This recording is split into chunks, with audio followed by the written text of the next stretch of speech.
right, good afternoon, everyone. Thanks for taking the time to be here.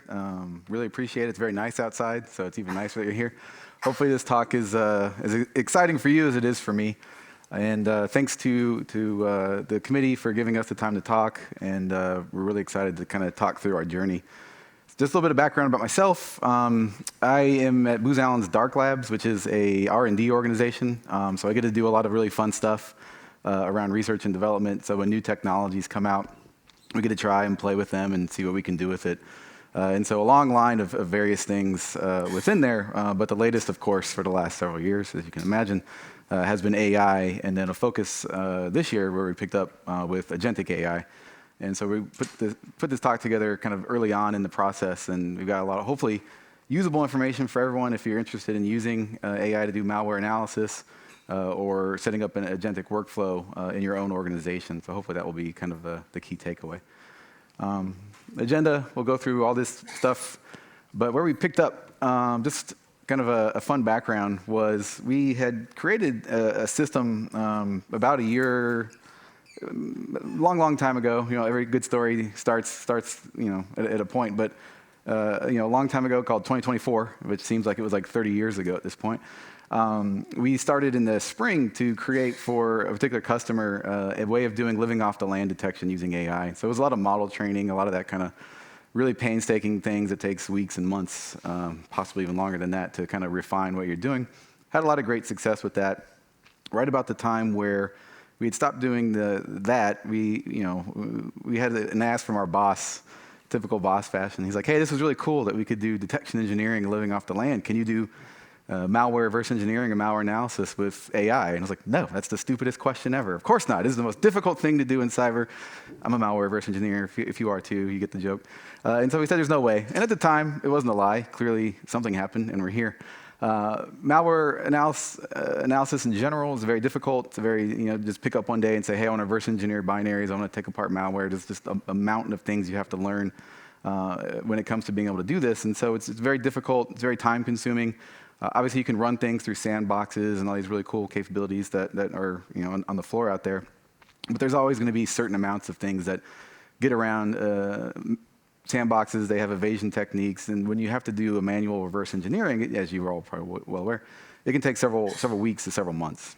And so at the time, AI didn't really work too well with it. And so we were kind of just going through, looking at what we could do. And then, and this is like, my kids love that cool hand, so I had to put it in there. But the idea came around from academia sometime in the spring of last year, and about this time last year in the early summer, we took a look at like this agentic AI thing. And so if you're not familiar with agentic AI, well, it's kind of a buzzword now, unfortunately, but it is really cool. It's real. But the idea was the way that you can engage an LLM to do cybersecurity wasn't necessarily the best way of using an LLM. For instance, you would try to say, "Hey, find instances of PowerShell happening in this environment and see if it's malicious." And so LLMs, with all the knowledge of humanity, includes things from like Homer's Odyssey all the way through whatever's happening in the world today, you start getting hallucinations. So if you're looking for PowerShell, it might start talking about Mario Kart or Ninja Turtles or something, just based on the fact that it couldn't answer the question. And so LLMs really didn't work too well in this environment, as well as with software. Being able to leverage those inside of software was quite difficult. So the idea of agentic AI is to break up what AI can do based on what a human would take a similar process. And so the classic example is, if I wanted to write a research paper about the history of Copenhagen, you would just go to ChatGPT, your favorite chatbot. You'd tell it, "Hey, write me a research paper, this number of pages, this many sources about Copenhagen." And it would produce a research paper on Copenhagen. It might make up sources that might not exist. It might hallucinate in that fashion. It's very famous at this point. And so that was, less able to do recursion. There wasn't a whole lot of ability to improve upon itself when it does this kind of one shot. And so agentic AI, the idea in this case would say, "Hey, the way a human would conduct this research would take we would break it up into the fact of, we're going to go do research, then we're going to write an outline." So you'd create agents that have access to tools. Some of those can be backed by an LLM, some don't necessarily have to. And so in this case, you would have an agent that does the research, maybe that has access to like LexisNexis or something like this. Then you'd have another agent who takes that information, compiles it into an outline, another agent who writes the first draft, an agent who will edit that draft, another agent who who would write the final draft, each one of these would have access to specific tools. They'd be able to kind of choose what they think would be best for goal-oriented completion, and then ultimately they'd be able to complete a much better research paper in this example. There would be a program manager type, for lack of a better term, over the top of that, which is just another agent who has kind of the ideas to say, hey, if I need this, then go here. If I need this, then go to this agent. And then along the way, you create a system of thinking that mimics the way humans work, which is also kind of the best way to go after some of these really difficult, complex tasks. I will say, a lot of people think, hey, Agentic AI, that's just like an LLM by another name. It's not. Not all agents necessarily need to have an LLM backing. They don't need to have an LLM at any part. They just have to be able to access tools, and then they have to be given very, hopefully, narrow jobs, narrow focuses, so that they can do what the tasks that they're set up to do. It's not necessarily because a lot of people think like it's just taking ChatGPT or Grok or something and then putting a fancy interface on. It's really not. So that's hopefully we're all great when it comes to that. The last bullet there is the checker agent. This is very important. We had a talk, the first keynote was talking about bias in human analysis. You get the exact same thing happening with AI and with machine learning as well. So the idea there is you have kind of an adversary agent that says, hey, is this the best research that you could have done on Copenhagen? Maybe not. Can you think of a better way of doing it? And they go kind of checking the work. And so we have kind of what we call the maker-checker model. It doubles the cost, but it does give you better accuracy. And so that's Agentic AI kind of in a nutshell. So that had come along, and then we said, okay, maybe we can actually do malware analysis to some degree.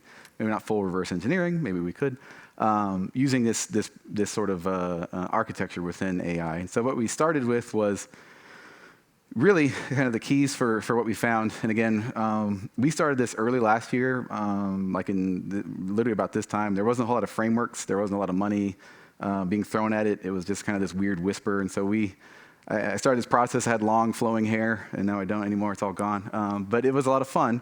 Hopefully I can give you some lessons on what not to do. But we ended up making our own framework, because at the time there wasn't just a whole lot of frameworks. Now there's a new agentic framework that comes out like every 37 seconds. There's new agent protocols for multi-agent collaboration. These sorts of things also did not exist at the time.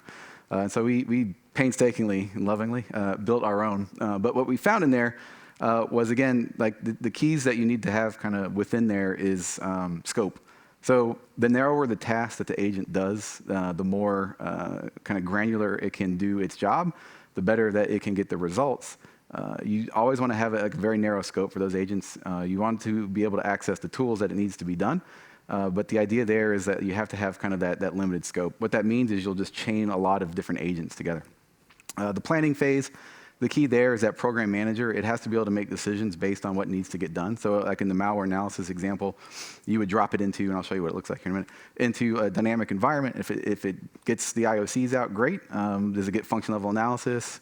Okay, maybe not. Maybe we kick that over to the static analyzer, a series of agents that do static analysis with things like Ghidra or IDAPRO. But then he also has to be able to make those decisions and when to stop. And that's part of the task flow as well. And then accuracy, this one is key. The maker-checker system, if you don't have that, things just kind of fall apart. And then finally, once you kind of get this kind of idea in your head about like, okay, we're going to set up agents the way this workflow would work, then if you can focus on very specific tasks up front, it's going to make it a lot easier for what the agents want to do later on. So you can start bolting on things. So maybe focus, if you want to try this at home, focus on malware reverse engineering agentic system just on dynamic analysis first. And then once you build that out, you get the results that you want, you can bolt on other agents. What this looks like at a very high level, and again, this could have like 8,000 agents in there, but I just wanted to go at a higher level. As you get that program manager, the orchestrator, he recognizes the malware, recognizes kind of what that executable is, or this DLL, or maybe it's an Excel document, whatever you want it to focus on. And then from there starts making those programmatic decisions. And so at that point, you could kick it over to a series of agents that do the dynamic and static analysis. Within there, there'll be sub-agents that have those specific tasks. So maybe one that can just pull strings, things that you just don't want to do as a malware analyst, or if you don't have any malware analysts in your office, people that that are doing this, you just want to be able to do it yourself. You just highlight what those agents can do. Unpacking, obviously there's custom packers for some of the best malware, this sorts of stuff. You got to build that in. I will say one of the things that we found is in doing all of this that if a human being can do it, you can train an agent to do it. I don't care what it is. Maybe not like physically fixing electrical outlets or something like this, but anything you can do kind of in the construct of software on a computer. And so the key for that we found for this too was the multi-agent collaboration. So very early on, before a lot of the multi-agent bits came out, we created our own framework for that. The idea here is that LLMs are non-deterministic. So the way AI works, it's not, it's going to be kind of all over the place just based on that non-deterministic nature. You combine that with malware, which may or may not execute, which may have different variables built into it, which might have different functions that could or could not be exercised. And so if you're trying to get complete code coverage with these variables, what we found was that you can't just set one set of agents to move out on the problem. And so what we do is we do kind of like, if you think of like an AI swarm, or a drone swarm, where you swarm just a whole bunch of drones at a target. The idea is to do an AI swarm, where you're going to put a whole bunch of different agents on it. So you'll have a grouping of agents, these 5 or 7 that you see here, they move out as a unit. You have another one that does the exact same thing, it moves out, and another one that moves out. So you have, the idea there is, number one, you need to be able to do breakthrough sharing, which there's a bunch of stuff that allows that now, new protocols with like MCP and A to A.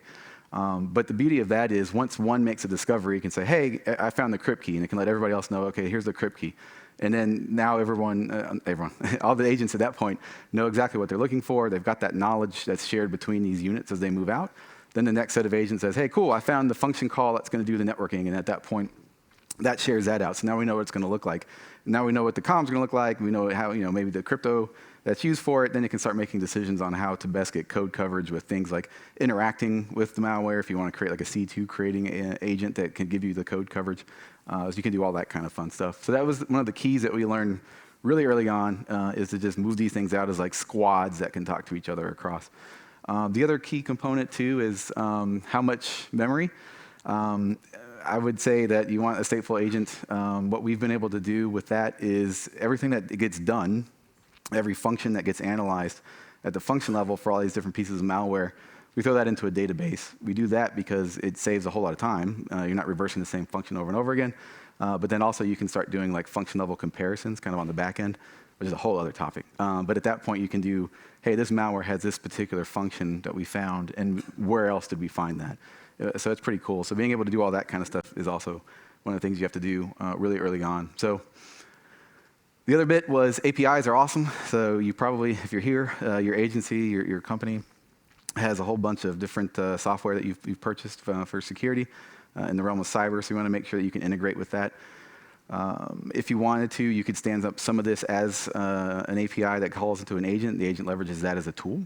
So you can do that obviously with like a sandbox environment if you've paid into that. If you've got like an assembly line sort of malware structure going, you can dip into that before it hits agents. And so that way you can kind of lessen the amount of stuff that you throw at it. So that was kind of one of the key components that we found within that high-level architecture. And all that is to say, and I get people, this is where it gets kind of crazy. A bit of an existential moment. The team is 4 malware-verse engineers, and we started looking at like, okay, this is what these guys have produced, and we would use, because you're probably asking yourself right now, it's a great question, how do you train the agents to know what is a good report, what is a good action, because these are autonomous. The agents themselves are kind of autonomous. They should be iterative, which means that they'll make decisions, they'll execute the malware again, make different decisions. Ultimately, what they'll do is, with the maker-checker model, they'll go back and get an output. So we had that report generation agent at the back end at the last diagram. But the key was we had a huge corpus of malware we've reverse engineered over the last 10 plus years manually. Things that we've looked at, and we use those as kind of the training, if you will, and I'm air quoting training. Agents is not the same as LLMs, but I'll get that in a minute. But the idea is we were able to take what we had done as humans and then improve the output and the decisions that these autonomous agents are making on their own. The other cool thing about that is, and I should have specified, actually I'll do it in a minute, was that when they make a decision, you can go back and do auditing for it. So you can say, like, hey, on iteration 3, this agent made whatever decision it was. That was wrong. Go back and replay it with this. So that you can kind of fine-tune those up front. But once you get those agents tuned, then you're going to be in a good position to just start dropping in malware and outputting reports. So a couple of ones that we did, we tried to bat the cycle here. So the Pwn Linux malware is a really interesting one. It's used by a bunch of, attributed out there, a lot of really cool CTI talks earlier, by the way, to Chinese actors. The idea here was that we had done a report on that. It took us about 3 weeks to do a function level analysis. like a 40-something page report, really long, in-depth report. Really great reverse engineer, and you can see this was kind of like one of the first ones where we got like comparable level from our system that we got from the actual human analysis, and it took less than 20 minutes, which was kind of crazy for us. Things got a little faster. The next bit was a small little Windows dropper, so it wasn't very complicated, but still had some sort of anti-evasion techniques that we had to have the agents get around, but we were able to get that back in under 5 minutes, which again, it's crazy because you can just output a report. The reports are always pretty amenable.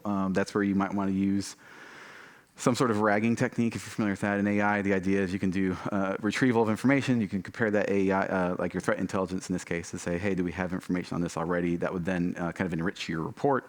You can also use an agent that has those capabilities to do the actual report generation as well.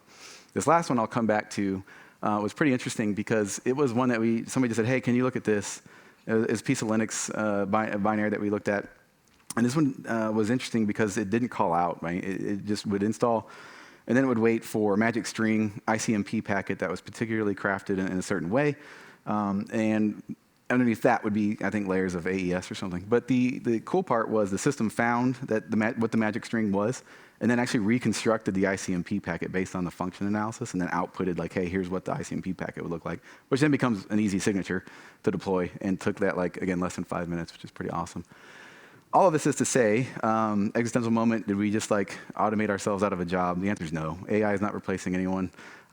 It's going to be useful for empowering people to do the jobs that we do. So even the systems that we build, it's a huge time savings, right? So if I can do function level analysis and I have like a strip binary, I don't know if anyone in here is a reverse engineer and you've ever looked at a strip binary. It's terrible. It's the worst job in the world. You end up like reverse engineering some function like printf, and you're like, great, that was like several hours of my life just to show that like this function puts things on the screen, and you've done it probably 15 times. You don't know what you're doing until you start getting into it. And so this idea is that if you have an agentic AI system that does these sorts of things, and if you've built this out, and hopefully it will be helpful to in the next couple slides for you to try it at home, the idea there is that malware reverse engineer doesn't have to spend 15 hours mapping out functions. They can just go straight to IDA or Ghidra and know exactly what function they want to look at, and they can just manually reverse engineer that. So, or it means you're not going to sit there looking at a strip binary all day or days and wasting your time. So it's really about how you can actually like empower the analysts that you have to do other things. It's also great from the standpoint of like if maybe your typical like assembly line and maybe some sandboxes might fail. A system like this might be able to do the extra step to get those comms that you want out to then quickly put out some defense, some Sigma signature, some detection engineering that you want to do. And so that was kind of some of the key outcomes that we find in order to do all this. So now you want to try it at home. Well, number one, hopefully everyone understands, do not do this on your gold load from your corporate laptop, because it'll end poorly for you and probably everyone involved. Please make sure that you're doing this within the confines of a malware analysis, malware lab. We first built this out as kind of a bare metal system where we built it out on just a bunch of hardware, which was great. It was also, we would not have gotten those really cool numbers that you saw there. We then moved to a cloud service provider. You got to do most of them, I think, if not all. You can do malware analysis. You just have to fill out different forms, and your account gets granted certain things you can and can't do. But it's very doable. I will say, also because they're the primary sponsor, AWS was what we used. They've been great. I don't work for AWS, but that's where we kind of were able to put a lot of our systems in now. And so I'll skip to the third one. The cloud scale is really cool. So if you want to do this, you can do it on a GPU. Doesn't necessarily have to have a GPU. You can create these systems, and I'll kind of go through the list of systems you might want to start with and not build one from scratch like we did. But you're able to actually go in and use kind of these hyperscalers. We used AWS in a really weird way, and we're going to probably put something out with them, where we built all of our agents with lambdas and step functions. So they spin up, do their thing, spin back down, database things into like a DynamoDB that can be pulled from for memory later. But what that allows you to do is like scale up really cool. I will say cache is king. So cache as much as you can, because number one, if it's something that you've already seen before, you don't have to spend any cycles at all. Again, some of this costs like $3, so it's not kind of crazy. But you're not going to be able to, you don't have to waste the time for the agents or the cost for you to actually to redo that. Caching also gives you that kind of that memory background for the agents to be able to pull from, so that the agent can say like, oh yeah, I know what this is cool. Or hey, I made this decision once, it was wrong. Let's make the other decision. Again, as these are autonomous software.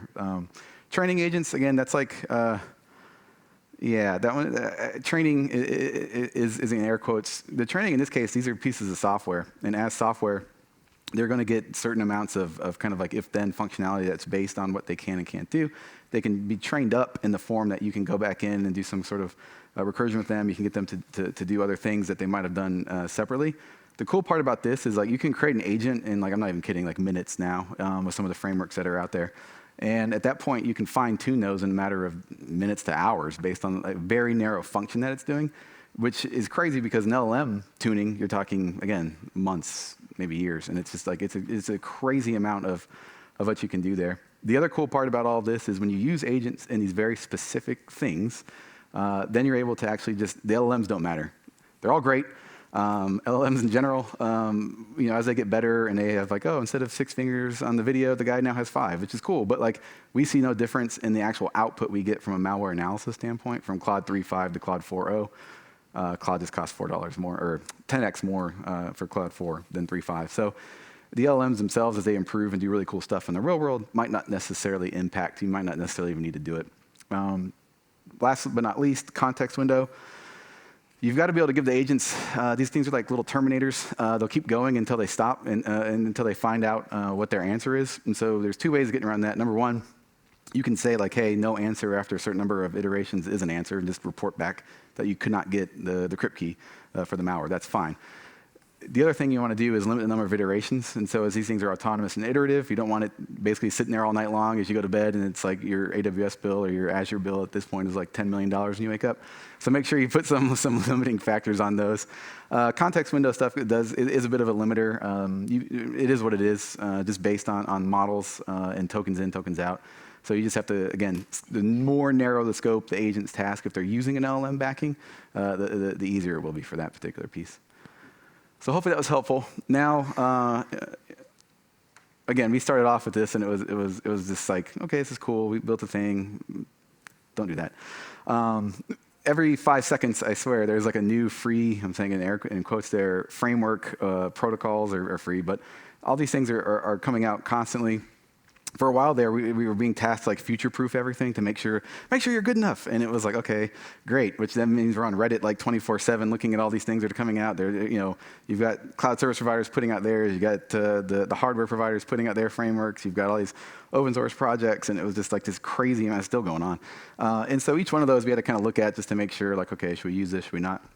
It's free in air quotes because the idea is, hey, we'll give this away, and we'll give it away because at that point, you come in and now you need to buy, $1 million or $2 of GPUs to make it work. Great. So you can use, was it Agent IQ or Agent Blueprint from NVIDIA, or you get into the ecosystem for Azure or AWS, and then that's how they make their money. The same with the LLM providers. They're also creating their own agentic frameworks within there.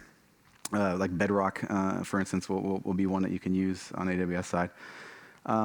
Multi-agent frameworks are pretty awesome. They're all pretty good. It just depends on what you're trying to do. I know the cyber guy answer, it depends. Everyone hates that, but it really does.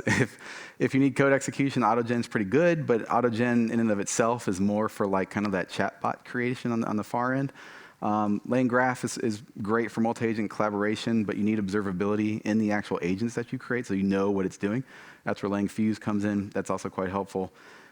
If you're just doing like, hey, we're going to start small and we're going to do some string polling and after we feed it from our assembly line or sandbox, then you can pick one of these and you're pretty much going to be fine. This is the non-exhaustive list, by the way. There's so many.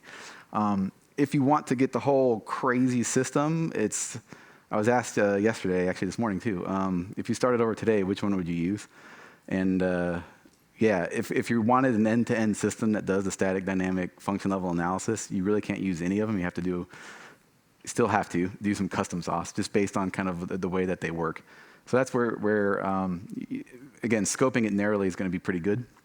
The last couple, local models, those are really important. So if you have local models used in your actual development cycle, that means you're not spending a whole bunch of money on tokens in, tokens out. So you can play with those. When we played with this and started building the system, we started off with all the local models like Olama and some of the Gemini 9B ones, and then I think we did some development with OpenAI because it was the cheapest, and then now we're messing around with Claude. They're all amazing, but local models are great, so if you want to play around with this, you can just kind of self-contain. You're not causing any bills to go up. Or if you have a malware lab, it makes perfect sense. And then again, the idea is whatever a human would do, then make sure that it's something that is repeatable, that process you can train an agent for, so that you can go forth and sort of do that thing. What tools they want to leverage, obviously there's like a non-exhaustive, this list of tools could be like 17 pages long, but you're all in cybersecurity, not AI, so you understand the amount of tools that you would have agents leverage as long as those agents have a specialized task, they know what an endpoint looks like, they'll be able to leverage the tools as necessary. So hopefully that was pretty fun. Other things you can do, pretty much anything. There was a talk earlier this morning on detection engineering, and it was a great talk. It was very well laid out as far as the detection engineering structure and how the process works. And there was a question around like, hey, could you automate that with AI? And I think that was like the first thing I thought too, because, well, the first bullet here. The idea is when you have a great structure like was presented today, it's very easy to then make agents that do the things that humans do within that process. You already have it laid out. You can just go ahead and start making an agent, choose lane graph, whatever you want to start with, and then just go to town on it. And once you kind of get that, you can revise and use. So that we've done one for detection engineering. It's not as complicated as malware reverse engineering, so that's a good one to do. Obviously, anything else that you do, operational inefficiencies, finding inefficiencies and replacing inefficiencies with agents is another good key factor. There is some cost savings here, of course. You can free up humans to do other things, and so if you only have 3 detection engineers and 1 threat hunter, if you start getting agents that can work 24/7, they can always write new detections as threat intelligence comes in. There's some new APT, blah, blah, blah, is using this cool technique. Okay, that's germane to my network. And then the agents will recognize that, create a detection. I would not trust the AI to deploy that detection right away. You should have a human make sure that it works. It doesn't cause any sort of weirdness on your defensive side. But that's the kind of thing that you can really plug in. The beauty of that is it's not malware, so it's like significantly easier to start playing around with and developing from that standpoint. And then I always like to leave optimistic. I think agents are going to eat the world, hopefully in a good way. It really has changed. I used to sit around about a year ago, 2024, and AI, whatever. That's just Python scripting. That's nothing. And then we started, as my job made me actually pay attention to it, we started using it. Didn't really work. Agentic AI is really changed the game. Obviously, in all things that do that, they sort of become buzzwords. But I will say this is an example from that Rakobi one they saw earlier, and you can see the tokens per second and how long it took to do the analysis today in Bedrock. The very near future is the next 2. Cerberus is creating these wafer chips. There's another company called Grok, not that Grok, a different Grok ends in a Q, that does a whole bunch of other tokens per second and optimization. And you can see that the actual, if you were to submit that same piece of malware in an optimized way, it would take less than a second to do the work that we had already done. And then, of course, quantum, maybe we'll be talking about that in 10 years. But you can kind of see where we go with this. And so my excitement is that these things will be used kind of for good. Obviously, adversaries, there's a talk on North Korea that are using AI to create malware. Hopefully, we can use AI to take that same malware apart. And then as we can scale, really the sky's the limit. So hopefully this was helpful. And right on cue for 5 minutes of Q&A. All right.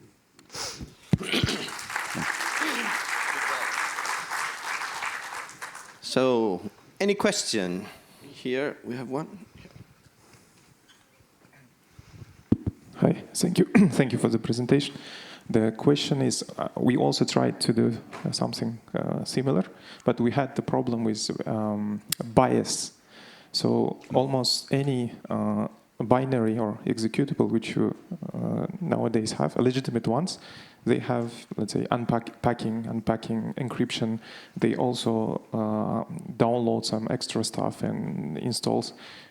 I mean, how you have solved this problem? Because anything we have submit to the LLM, everything is malicious. Yep, that's a great question. So the best malware will always have some sort of custom packer that maybe you haven't seen.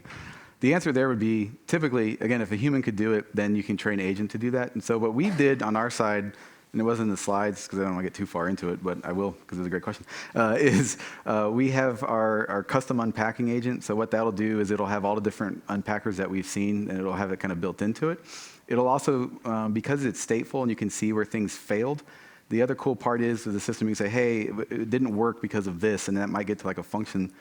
We've also got the ability to do, in our system, what's called binary hot patching. And so now I know that this function is some thing that the sandbox couldn't get around, either be it a custom packer or some sort of custom environment variable. You can just basically hot patch out what the adversaries put in with your own, and then it reiterates with that new binary. So then you can like really just get around anything that somebody's doing, which is really cool. That one's pretty awesome.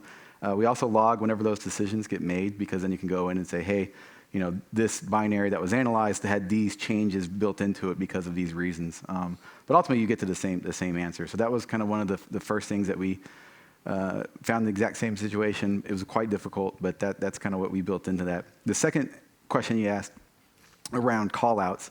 So from that standpoint, yeah, we don't have it built into like a sandbox environment to go say, hey, I'm going to grab the second or third stage piece of malware.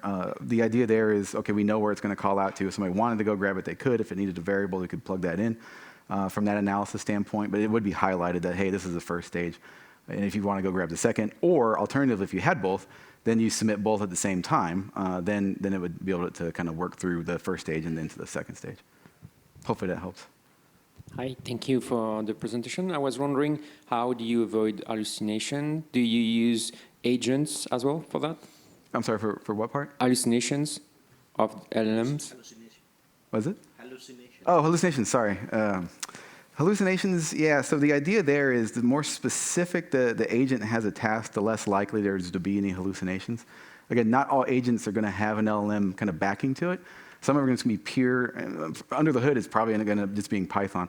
They're going to have pure access to tools. They'll be able to leverage those tools. That will get LLM ingestible output, but it'll still be very specific. And at that point, we've seen that like the hallucinations from a big LLM gets a lot lessened. That's the whole kind of nature of an agentic system, is that you're not saying like, hey, find PowerShell and it starts dreaming. So in that case, that's how we do that. The maker checker system that I talked about is the other important aspect.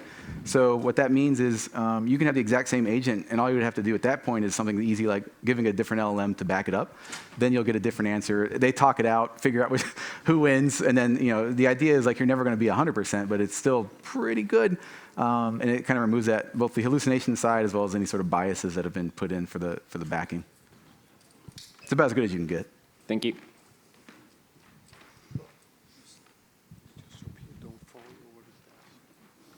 First thing first, thank you for the exciting presentation. So one of your slides showed that the diagram for the malware analysis with 5 or 6 agents, right? So do you think, is it finalized or some space for development or improvement for the efficiency or accuracy? So the question was, if there's improvement for which aspect? For the malware analysis system with the LLM. So do you think the diagram is finalized or some kind? Yeah, sorry. Yeah, the diagram is just a high level, kind of conceptual, just to talk through. If I can get to it. Oh, there you are. Yeah, no, it's not a final one. What I would say is just, this is like I'll use 40,000 feet, I don't know what that is in kilometers, overview of kind of how the system works. So when each one of those, there's going to be several agents that do some of the dynamic analysis. They'll leverage different tools. So in that case, you could have a whole set of agents that does with, like, say, assembly line, another one that does things with CAPE, whatever that is. You would also have a set of agents on the static side that would leverage certain tools. If you wanted, if you had an IDA license, you could do that, Ghidra, whatever. And then I just kind of did like a conceptual, notional diagram of like the unpacking agent, anything that you wanted to add to it. Once you get like the big muscle movements down, where those agents can work together, again, they move out together, then you can start adding other agents that are like way more specific on like, hey, a hot patching one, an unpacking agent, that sort of thing. So it's always growing. It never really is going to be finished, probably. But yeah, that was a good question. So we are approaching the end of the time, so we have time for one very quick last question. Other than that, I assume Justin is going to be around, so you can approach him outside screen. So go with the last quick question, and please, quick answer. Quick answer. Great presentation, thank you. Thanks for sharing. My question's around the time. So I imagine this isn't the only job that you did. How much of this time did you spend, like, outside of your real job, like day-to-day doing production of malware analysis? Yeah, that's a great question. It was actually, it was a full-time job. And I say full-time, I mean like 12, 14 hours. So yeah, this was just kind of like what we were put on to say, hey, create an agentic AI framework to do malware, to do these other things, compliance, whatever. And so it just became kind of like the full-time job. Once we made the framework, the custom protocol for the collaboration, then it was just a matter of constantly refining it. So luckily, I got paid to do it. Maybe unluckily, it was just like crazy hours because it became a bit of a passion project, which hopefully you guys found interesting. Perfect. Thank you, Justin. And let's thank him again with another big applause. Thank you. Good job.